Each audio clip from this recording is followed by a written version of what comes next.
Department of Housing and Urban Development goes back about 15 years. ADAPT sued to get HUD to enforce accessibility in housing.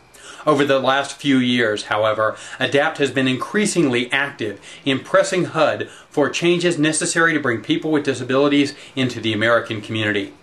Looking back at HUD's responsibility to provide accessible, affordable, and integrated housing to Americans that have been forced out of the housing mainstream, one thing stands out. HUD will not honor their promises without consistent pressure. Here are some recent nationwide ADAPT actions necessary to keep people with disabilities on the agenda of HUD. May 2001.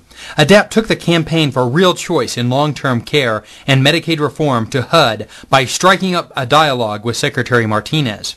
July 2004. On the West Coast, ADAPT demanded the Seattle-Washington Regional HUD office work with ADAPT to ensure that HUD's housing vouchers would be available to people transitioning out of nursing homes. September 2005. Secretary Alphonso Jackson refused to meet with hundreds of ADAPT activists surrounding the massive HUD office in Washington, D.C. ADAPT engineered a second smaller group of about 60 activists to visit the Secretary's home in Alexandria, Virginia.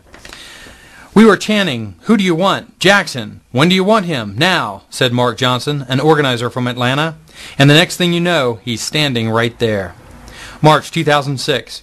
ADAPT visited the regional HUD office in Nashville, demanding the department make housing vouchers available to get people out of nursing homes.